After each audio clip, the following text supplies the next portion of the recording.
আজ থেকে আগামী 24 তারিখ অবধি বেলগাছিয়া রোড থেকে শ্যামবাজার পাঁচমাথা মোড় পর্যন্ত কলকাতা পুলিশের পক্ষ থেকে ভারতীয় নাগরিক সুরক্ষা সংহিতার 163 ধারা লাগু করা হয়েছে। এই ধারা অনুযায়ী বেলগাছিয়া রোড থেকে শ্যামবাজার পাঁচমাথা মোড় পর্যন্ত 5 জনের বেশি জমায়েত করা যাবে না। যদি কেউ ধারা লঙ্ঘন করে তাহলে তার বিরুদ্ধে ভারতীয় ন্যায় সংহিতার 223 ধারা অনুযায়ী আইনানুগত ব্যবস্থা গ্রহণ করা হবে।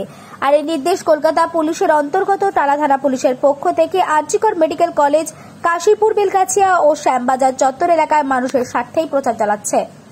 ব্যুরো রিপোর্ট, চ্যানেল 24 নাও, সত্য কথা সবার আগে। থেকে জানানো হচ্ছে যে আজ 18/8/24 থেকে আগামী 24/8/24 তারিখ পর্যন্ত বেলগাছিয়া রোড, ক্ষুদিরামপুর সরণি, রেল লাইন থেকে শ্যামবাজার পাঁচমাথা মোড় অবধি 163/2 বিএনএসএস ভারতীয় সুরক্ষা সংহিতা, যা পুরনো 144 দ্বারা জারি করা হয়েছে।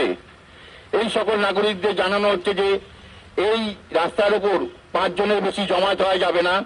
এই রাস্তার উপর কোনো মিটিং মিছিল করা যাবে না, কোনো অস্ত্র নিয়ে মিছিল করা যাবে না। অতএব নাগরিকদের জানানো হচ্ছে আপনারা এই আইন মেনে চলুন, অন্যথায় আইনজ্ঞ ব্যবস্থা গ্রহণ করা হবে।